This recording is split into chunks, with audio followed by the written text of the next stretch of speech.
urban development said that mosques are built only by those who believe in Allah and the doomsday. Mr. Nomani stressed the need to reform hearts, thoughts, and actions, and added that the mosques should be built based on actions. And unfortunately, it's connected to our community. The head of the Afghanistan Bank headed a delegation and attended the annual meeting of IUFP and the Islamic Development Bank held in Bahrain. Nur Ahmad Agha, the head of the Afghanistan Bank, emphasized the importance of establishment and institutions to better regulate matters related to arms, endowment, spending, and charity. Let's see more in the report.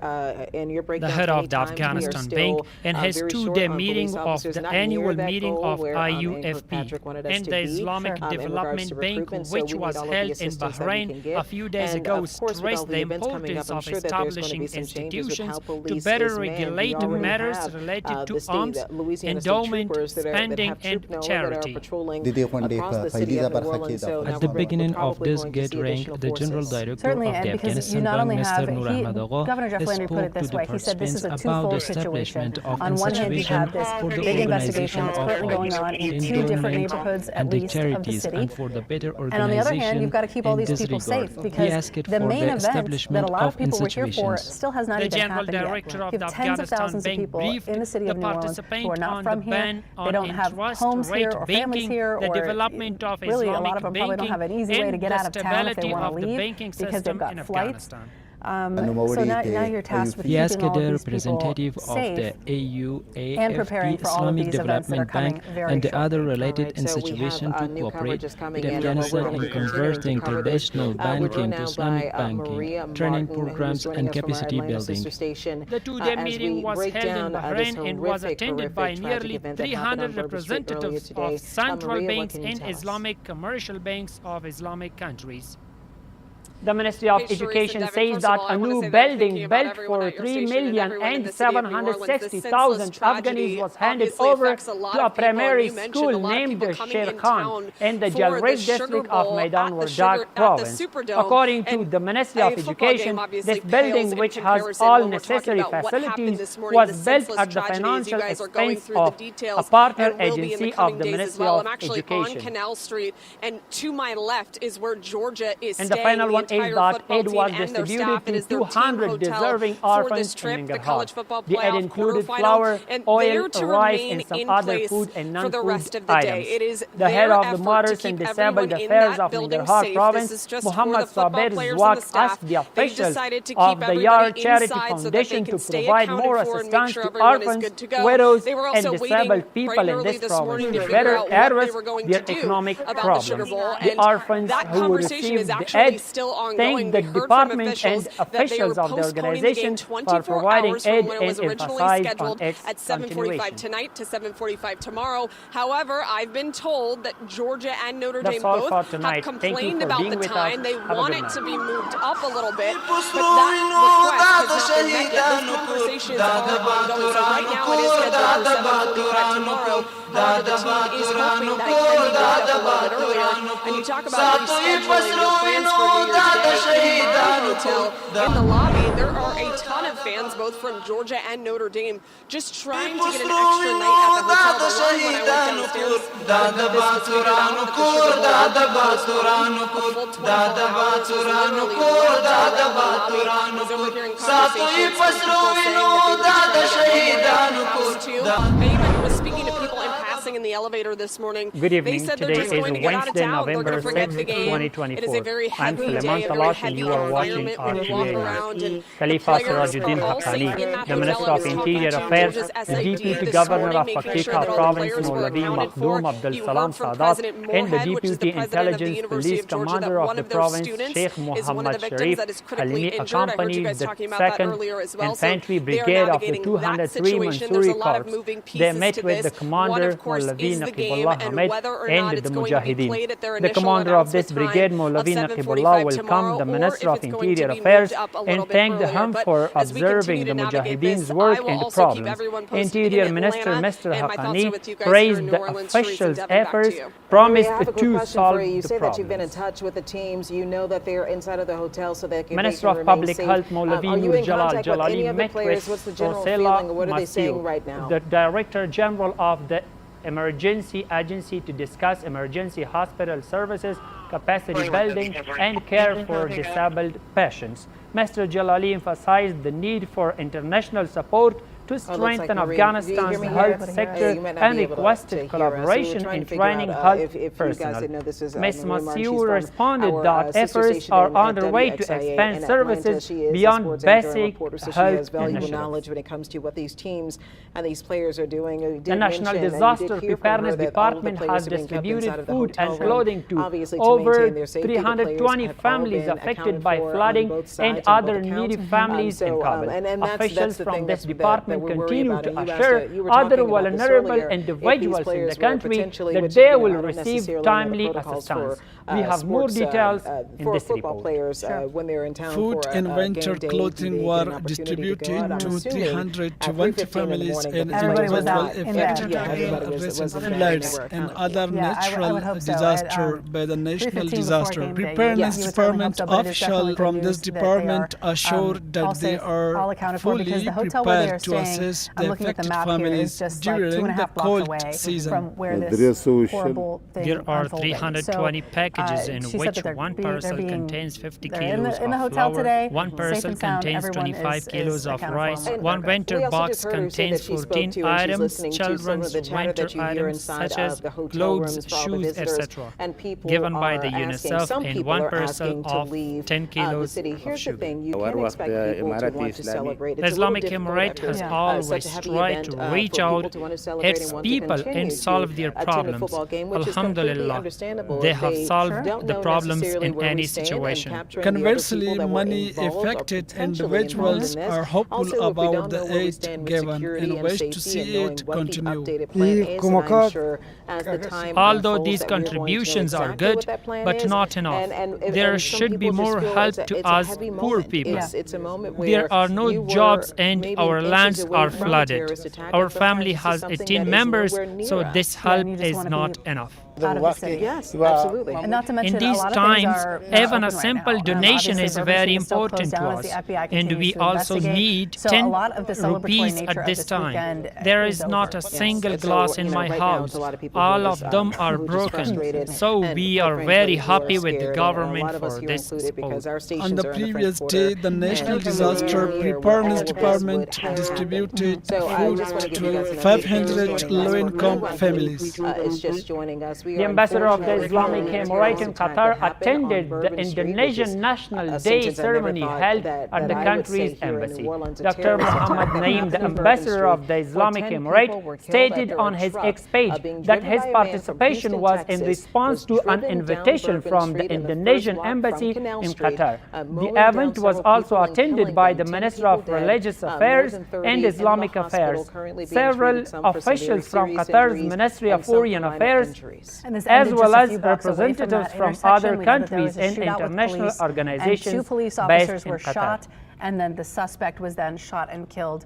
Dr. Abdul Bari Omar, the General Executive Director of the Afghanistan Electricity Company, met with officials from 2 domestic companies and 1 foreign company to discuss the digitalization of services and the establishment of an online meter system in Afghanistan. The representatives from these companies have also expressed interest in developing a digital and online metering system for the country.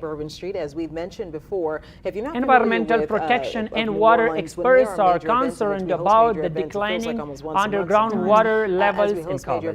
The recent drought and pollution growth are the primary factors contributing to the water shortage. Meanwhile, the Ministry of Water and Energy reports that thousands of absorption wells have been constructed in the city, along with the Kabul water dam.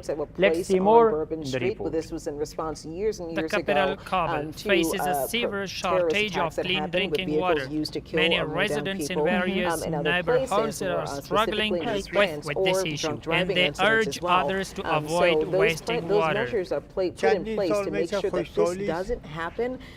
There has been a drought for several years. There is a water shortage, especially in Kabul city. People are facing a lack of water. For those who don't know what these are, they are kind of people also consume a lot of water. Now a person can take a lotion with a single bowl of water and however, have in a this full instance, like we tap saw in the raining. video, So it's this best truck just Almighty drove right Allah around also onto the says, sidewalk. eat, So even drink, if those and bollards take had been advantage up, of would my they have really blessings, made a difference? but And do if not the answer waste is them. no, there needs to be some reassessment Most of security, us which we don't know know. is A happening lot right of now. They're water talking is about spent, and we don't care about water use. My request to the government and people is to care